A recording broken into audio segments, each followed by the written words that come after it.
नमस्कार, स्वागत है एलएनएमयू नोट्स में। इस वीडियो में हम लोग बात करने वाले हैं पीजी एग्ज़ाम डिटेल्स के बारे में। बिहार के किसी भी यूनिवर्सिटी से अगर आप पीजी कर रहे हैं, एमए, एमएससी, एमकॉम 2 साल का पीजी कोर्स होता है। उसमें जो भी डिटेल्स आप पहली बार एडमिशन लेने के बाद खोजते हैं, जैसे कि टोटल एग्ज़ाम कितना होता है पीजी में, या फिर टोटल पेपर कितना पेपर का एग्ज़ाम होता है, फिर टोटल एग्ज़ाम जो होता है उसका मार्क कैसे डिस्ट्रीब्यूशन रहता है, कितना मार्क का एग्ज़ाम होता है, फिर पास होने के लिए जो क्राइटेरिया रखा गया है वो कितना रखा गया है। तो पीजी परीक्षा के बारे में जो भी डिटेल है एग्ज़ाम से रिलेटेड, वो सारा कुछ इसमें क्लियर करने का कोशिश करेंगे, ठीक है। तो एक-एक करके नोटिस देखेंगे, ये सब कुछ जो है वो जो ऑर्डर जारी होता है, जो गाइडलाइन जारी होता है, वो सब कुछ उसमें ही लिखा हुआ है। उसका जो मेन स्क्रीनशॉट है वो ले लिया गया है मेन पेज का, जो एग्ज़ाम से रिलेटेड है उसके बारे में आपको बताने के लिए।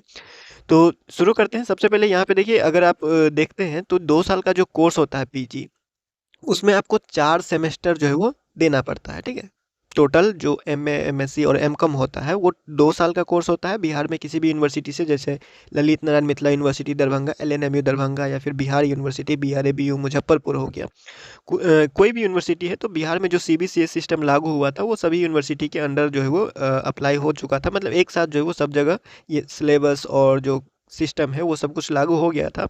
और कुछ सिलेबस पटना यूनिवर्सिटी ने अपने स्तर से अपडेट किया था, या फिर शायद होने वाला है, ठीक है। तो पटना यूनिवर्सिटी का अगर कोई सिलेबस अपडेट होता है तो सिलेबस के बारे में यहाँ पे बात नहीं किया जा रहा है। यहाँ पे बात किया जा रहा है सिस्टम के बारे में, जो पीजी का सिस्टम, जो एग्जामिनेशन सिस्टम है उसके बारे में। तो 2 साल का कोर्स होता है, ये पता होगा। और 2 साल के कोर्स में 4 सेमेस्टर होगा, ठीक है। Semester 1, semester 2, semester 3, semester 4। फिर इसके अगर हम लोग डिटेल में जाएंगे तो यहाँ डिटेल में सारा पेपर के बारे में लिखा हुआ है। उससे पहले एक ओवरऑल जानकारी यहाँ पे दिया गया है कि यहाँ पे कितना पेपर का एग्ज़ाम होगा और कितना जो है वो मार्क का एग्ज़ाम होगा। तो यहाँ पे नंबर और कोर्स और पेपर यहाँ पे लिखा हुआ है। तो सेमेस्टर 1 में 5 पेपर होगा, यानी 500 नंबर का एग्ज़ाम हुआ, यानी 500 मार्क का एग्ज़ाम हुआ टोटल, ठीक है। उसके बाद सेमेस्टर 2 में आपका 6 पेपर का एग्ज़ाम होगा, यानी कि 600 मार्क का एग्ज़ाम, ठीक है। उसके बाद सेमेस्टर 3 में आपका फिर 6 पेपर का एग्ज़ाम होगा, ये भी 600 मार्क का एग्ज़ाम हो गया। उसके बाद सेमेस्टर 4 में आते हैं तो सिर्फ 3 पेपर बचता है। टोटल आपका जो है वो कितना हो गया, यहाँ से ये हो गया 300 का। तो ये टोटल जो हो जाएगा, अगर आप पूरा प्लस कर लेते हैं सेमेस्टर 1, 2, 3 और 4 का टोटल पेपर प्लस करते हैं तो ये 20 पेपर हो जाता है, ठीक है।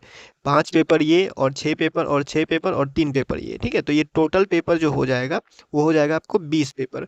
और ये 20 पेपर का जो टोटल मार्क होता है, कि कितना मार्क का एग्ज़ाम होता है, वो होता है 2000, ठीक है। 2000 का आपका टोटल मार्क्स का एग्ज़ाम होगा पूरा पीजी में, जिसमें से आपका 1600 का एग्ज़ाम होगा मेन एग्ज़ाम, मेन पेपर का एग्ज़ाम, मेन सब्जेक्ट का एग्ज़ाम, यानी कि जो आपका ऑनर्स सब्जेक्ट, यानी फिर जिससे आपने अप्लाई किया हुआ है, जिससे आपका एडमिशन हुआ है जिस सब्जेक्ट में, उस सब्जेक्ट का एग्ज़ाम टोटल 1600 का होगा, चारों सेमेस्टर का मिला करके, ठीक है। और बाकी जो 400 बचता है वो एडिशनल पेपर रहता है, जैसे कि यहाँ पे लिखा हुआ है एईसी 1, ये एडिशनल पेपर रहेगा। फिर ये एईसी 1 या एईसीसी यहाँ पे फर्स्ट सेमेस्टर में एडिशनल पेपर रहेगा। फिर एईसी सेकेंड सेमेस्टर में एडिशनल पेपर रहेगा। एईसीसी 2 थर्ड सेमेस्टर में एडिशनल पेपर रहेगा। उसके बाद यहाँ पे आपको जो है वो जीई जो है वो क्या रहेगा, लास्ट सेमेस्टर में ये एडिशनल पेपर रहेगा, ठीक है। ये जो एडिशनल पेपर है ये सिर्फ क्वालिफाइंग होता है। ये एडिशनल पेपर क्या होता है, ये सिर्फ क्वालिफाइंग होता है, इससे आपका परसेंटेज नहीं बनता है। परसेंटेज आपका जो मेन पेपर है, जो मेन सब्जेक्ट है, उससे बनता है।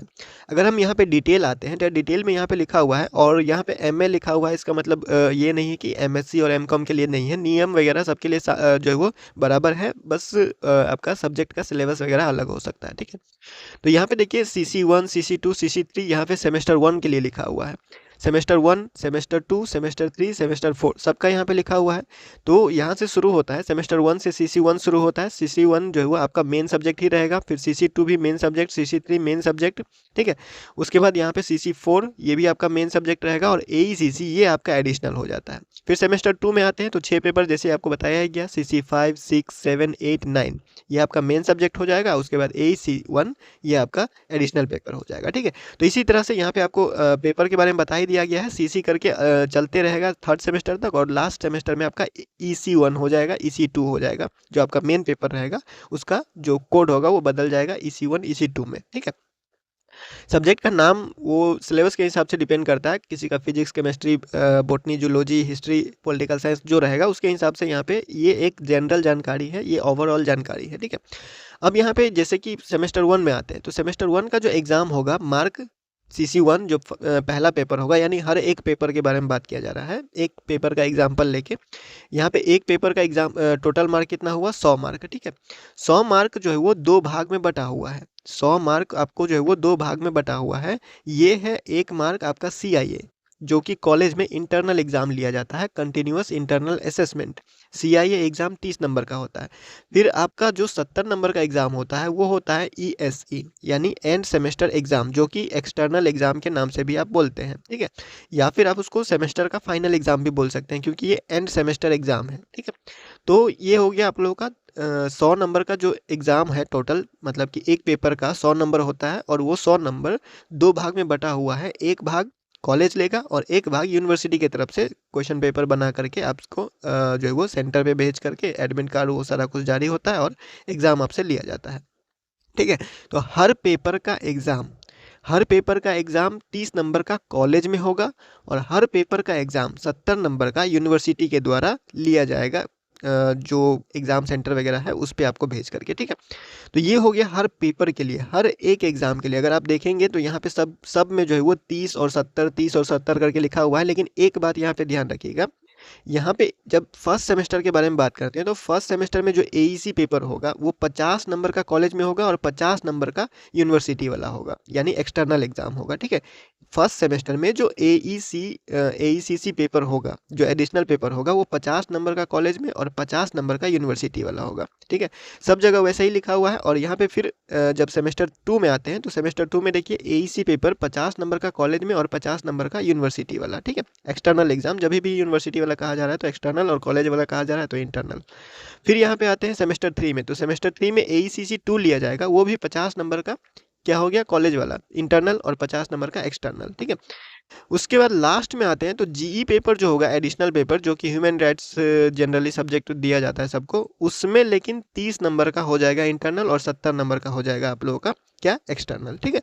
तो फर्स्ट सेमेस्टर, सेकेंड सेमेस्टर और थर्ड सेमेस्टर में जो एडिशनल पेपर होगा वो 50-50 रहेगा, 50 कॉलेज और 50 यूनिवर्सिटी, ठीक है। बाकी जितना भी सब्जेक्ट है, जितना भी आपका मेन पेपर है, वो 30 नंबर कॉलेज और 70 नंबर यूनिवर्सिटी, ठीक है। इंटरनल एग्ज़ाम के बारे में एक अलग से वीडियो बनाया गया है PG फर्स्ट सेमेस्टर 25-27 के अकॉर्डिंग, और उसमें इंटरनल एग्ज़ाम से रिलेटेड सारा कुछ जानकारी उसमें दिया गया है। तो इंटरनल एग्ज़ाम कैसे होता है या फिर उसमें कैसे पासिंग क्राइटेरिया रहता है, वो सारा कुछ उसमें बताया गया है। अगर आप देखना चाहते हैं इंटरनल एग्ज़ाम का डिटेल, तो वो जाके देख सकते हैं, ठीक है। अब यहाँ पे पास होने के लिए जो मार्क दिया गया है वो भी यहाँ पे लिखा हुआ है कि पासिंग क्राइटेरिया क्या है, पास होने के लिए कितना नंबर चाहिए। तो यहाँ पे लिखा गया है कि 45% चाहिए CIA में, यानी कि 30 नंबर का जो एग्ज़ाम होगा इंटरनल कॉलेज में, उसमें भी आपको 45% चाहिए पास होने के लिए। और जो 45 नंबर इसमें से भी, जो 70 नंबर का एग्ज़ाम होगा कॉलेज में, 70 नंबर का जो एग्ज़ाम होगा इसमें से भी आपको 45% नंबर चाहिए, यानी कि दोनों एग्ज़ाम में आपको पास होना पड़ेगा, तभी आपका ये पेपर पास होगा। जैसे कि किसी एग्ज़ाम में अगर आपको, किसी पेपर में अगर आपको पास होना है तो उसका कॉलेज वाला एग्ज़ाम भी पास करना पड़ेगा और उसका यूनिवर्सिटी वाला एग्ज़ाम भी पास करना पड़ेगा, ठीक है। दोनों में 45% लेकर आना अनिवार्य है।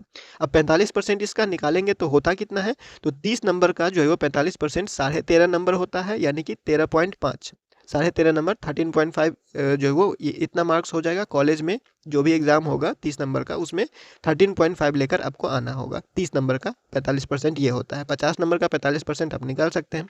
फिर 70 नंबर का अगर आप 45% निकालते हैं तो ये होता है आपका 31.5, 31.5, ठीक है। 31.5 मार्क्स आप लेके आते हैं तो ये इसमें आप पास हो जाते हैं, ठीक है। और दोनों में पास होना जरूरी है। ऐसा नहीं है कि आप सिर्फ एक ही कोई 70 नंबर का एग्जाम हो रहा है तो इसमें पास हो जाइएगा तो ये पूरा पेपर आपको पास हो गया, नहीं। 100 नंबर 2 भाग में बटा हुआ है तो दोनों में ही पास होना जरूरी है। कोई एक एग्जाम में पास होके ये पेपर आप क्लियर नहीं कर सकते, ठीक है। इसी तरह से हर पेपर को लेकर आप चलिएगा यहाँ पे, ठीक है। सब कुछ अगर आप स्क्रीनशॉट लेना चाहते हैं तो हम थोड़ा सा स्लाइड कर देते हैं, आप स्क्रीनशॉट लेके बाद में आराम से देख सकते हैं, ठीक है। ये हो गया आप लोग का सेमेस्टर 1 का। फिर ये हो गया आप लोग का सेमेस्टर 2 और सेमेस्टर 3 का, उसके बाद ये हो गया आपका सेमेस्टर 4 का, ठीक है। तो इस तरह से आप खुद भी जाके देख सकते हैं। यहाँ पे लिखा हुआ है लास्ट में ये जो क्वालिफाइंग है, ठीक है, ये जो लास्ट वाला जो पेपर होता है एईसी पेपर होता है वो क्वालिफाइंग होता है, ये क्वालिफाइंग होता है, ये क्वालिफाइंग होता है। ये परसेंटेज में नहीं जुड़ता है। जो मेन परसेंटेज बनता है आपका पीजी का जो रिजल्ट आएगा फाइनल रिजल्ट और जो परसेंट बनेगा वो परसेंट में जो एडिशनल पेपर होता है वो नहीं जुड़ता है। जो आपका मेन पेपर होता है 1600 का जो पेपर होगा, ठीक है, वही आपका जुड़ेगा, ठीक है। 1600 कैसे होगा, तो यहाँ गिनती आप कर सकते हैं। सेमेस्टर 1 में जो है वो सेमेस्टर 1 में कितना हो गया, टोटल 5 हो गया, तो 5 में से यहाँ पे आपको 4 ही पेपर अपना मेन पेपर मिलेगा, ठीक है, 400 ये हो गया। सेमेस्टर 2 में भी आपको यहाँ पे देखने को मिलेगा 5, तो ये 500 हो गया, ठीक है, 1 2 3 4 5, 500 ये हो गया। उसके बाद सेमेस्टर 3 में आते हैं, तो सेमेस्टर 3 में 1 2 3 4 5, ये भी 500 हो गया, यानी 5 500 यहाँ 1000 हो चुका है सेमेस्टर 2 और सेमेस्टर 3 मिला करके, और ये हो गया आप लोग का 200 यानी 1200, ठीक है। और उसके बाद सेमेस्टर 1 में 400, 1600 का जो है वो टोटल आपका ऑनर्स वाला या फिर जो जिस सब्जेक्ट से आप पीजी एडमिशन लिए हैं वो हो गया मेन आपका 1600, ठीक है। और एडिशनल पेपर मिला के टोटल अगर आप करते हैं ग्रैंड टोटल तो ये हो जाएगा 2000 का एग्ज़ाम, ठीक है। और जो उसमें मेन पेपर आपका ऑनर्स जो मेन पेपर है वो 1600 हो जाएगा, ठीक है। तो ये हो गया आपका टोटल जो सेमेस्टर 1 सेमेस्टर 2 सेमेस्टर 3 का जो एग्ज़ाम का मार्क है और जो पेपर है और क्वालिफाइंग जो आपको परसेंटेज क्राइटेरिया चाहिए कितना कम से कम लाना है वो आपको बता दिया गया, ठीक है। इंटरनल एग्ज़ाम 30 नंबर कैसे जो है वो लिया जाता है या फिर इंटरनल एग्ज़ाम का क्या क्या ढांचा है वो सारा कुछ बताया गया है। अगर आप देखना चाहते हैं तो जाके देख सकते हैं। फिलहाल हम लोग बात करेंगे यहाँ क्वेश्चन पेपर पैटर्न के बारे में। जो एमए एमएससी एमकॉम में क्वेश्चन पेपर आपसे पूछा जाता है, ये 70 नंबर का जो एग्ज़ाम लिया जाएगा यूनिवर्सिटी की तरफ से, वो यूनिवर्सिटी वाला क्वेश्चन पेपर कैसे सेट होके आता है, कैसे पैटर्न रहेगा उस यूनिवर्सिटी के एग्जाम में जो 70 नंबर का लिया जाएगा, उसमें आपको क्वेश्चन पेपर 3 भाग में मिलेगा। ग्रुप ए, ग्रुप बी और ग्रुप सी, 3 ग्रुप में क्वेश्चन पेपर बटा हुआ रहेगा। ग्रुप ए में क्या रहेगा, ग्रुप ए में रहेगा ऑब्जेक्टिव क्वेश्चन, ठीक है। ग्रुप ए में क्या रहेगा, यहाँ पे लिखा हुआ है part A, part B, part C. Part A में क्या रहेगा, ऑब्जेक्टिव टाइप क्वेश्चन रहेगा जिसमें 4 ऑप्शन दिया जाता है और 4 ऑप्शन में से जो करेक्ट होता है वो आपको लिखना होता है, ठीक है। वो रहेगा 10 क्वेश्चन रहेगा 2-2 मार्क का, ठीक है। और 10 में से 10 आपको बनाना पड़ेगा, यानी कि उसमें कोई छोड़ने वाला क्वेश्चन नहीं होता है कि 10 पूछा है तो 5 जवाब दीजिए या 4 जवाब दीजिए, ऐसा कुछ नहीं होता है, ठीक है। 10 ऑब्जेक्टिव क्वेश्चन पूछेगा और 10 का 10 बनाना जरूरी होता है। 2-2 नंबर का क्वेश्चन होता है, एक ऑब्जेक्टिव, तो टोटल हो गया 20 नंबर का, ठीक है। फिर आते हैं पार्ट बी में। पार्ट बी में क्या है, यहाँ पे शॉर्ट आंसर टाइप क्वेश्चन पूछेगा। क्वेश्चन पूछेगा 5, जवाब देना है 4, ठीक है। एग्जाम में 5 क्वेश्चन पूछेगा, जवाब देना है 4, 5 नंबर का एक क्वेश्चन रहेगा, टोटल हो गया 20 नंबर। मतलब आपको पार्ट बी में जो है वो 4 क्वेश्चन ही बनाना है जिसके लिए आपको 20 मार्क मिलेगा, एक क्वेश्चन का 5 मार्क, ठीक है। फिर पार्ट सी में आते हैं, जो लास्ट पार्ट है ग्रुप सी, उसमें लॉन्ग आंसर टाइप क्वेश्चन मिलेगा जिसमें आपको जो है वो 3 क्वेश्चन बनाना है, 10 नंबर का एक क्वेश्चन रहेगा। 4 क्वेश्चन पूछेगा, 4 में से कोई 3 आपको बनाना रहेगा और उस 3 के लिए आपको मिलेगा 30 नंबर, ठीक है, यानी एक क्वेश्चन का 10-10 मार्क, ठीक। तो ये हो गया टोटल मिला के 70 नंबर। क्वेश्चन पेपर पैटर्न इस तरह से बटा हुआ रहेगा, ग्रुप ए, ग्रुप बी और ग्रुप सी, ठीक है। अब हम लोग बात करते हैं कि एग्ज़ाम जो होता है वो किस महीने में होता है। पीजी का जो एग्ज़ाम होता है generally first semester, second semester, third semester, ये पीजी का जो एग्ज़ाम होगा वो किस महीने में होगा। हर सेमेस्टर का एग्ज़ाम, सेमेस्टर 1 से लेके सेमेस्टर 4 तक का एग्ज़ाम, ये आप पहले से पता कर सकते हैं और उसके हिसाब से तैयारी कर सकते हैं, क्योंकि सब कुछ लिखा हुआ है। तो आपको अगर एक बार पढ़ लेते हैं या जानकारी ले लेते हैं तो उसके हिसाब से तैयारी में रहिएगा, आपको पता होगा कि किस महीने में एग्ज़ाम होने वाला है, ठीक है। तो यहाँ पे आते हैं लास्ट पॉइंट में, जो इस पेज का लास्ट पॉइंट है, वहाँ पे लिखा हुआ है the examination of first and third semester shall be generally held in month of November December and that of second and fourth semester shall be held in the month of May या June. कहने का मतलब क्या हुआ, first semester का exam जो होगा वो नवंबर दिसंबर में हो जाना चाहिए और थर्ड सेमेस्टर का एग्ज़ाम जो होगा वो भी नवंबर दिसंबर के महीने में हो जाना चाहिए, ठीक है। और सेकेंड सेमेस्टर का और फोर्थ सेमेस्टर का जो एग्ज़ाम होता है वो मई जून में हो जाना चाहिए, ठीक है। क्योंकि अगर हम 2025-27 का एग्जाम्पल लेते हैं, अगर उससे समझने का कोशिश करते हैं, सेशन 25-27 में अगर कोई एडमिशन लिया है तो फर्स्ट सेमेस्टर का जो एग्ज़ाम होगा वो 2025 के ही दिसंबर में हो जाना चाहिए, ठीक है। 2025 के ही दिसंबर में फर्स्ट सेमेस्टर का एग्ज़ाम हो जाना चाहिए। लेट से जो है वो लेट तो चलता ही है यूनिवर्सिटी, ऐसा नहीं है कि हर नियम कानून हर यूनिवर्सिटी में एकदम पूरा टाइम पे चल रहा है। तो फर्स्ट सेमेस्टर का एग्ज़ाम जो बना हुआ शेड्यूल वगैरह है, ये जो नोटिस है उसके हिसाब से क्या है, नवंबर दिसंबर में हो जाना चाहिए। ठीक है, तो अगर लेट भी होता है तो जनवरी फरवरी में ले ही लेता है, जनवरी में लगभग जो है वो एग्ज़ाम ले लेता है। ठीक है, तो ये हो गया फर्स्ट सेमेस्टर का। फिर सेकेंड सेमेस्टर का बात करेंगे कि अब सेकेंड सेमेस्टर का एग्ज़ाम कब होगा, तो वो मई जून में हो सकता है 2026 का। 2025 सेशन है तो 2025 में ही एक सेमेस्टर का एग्ज़ाम हो जाएगा।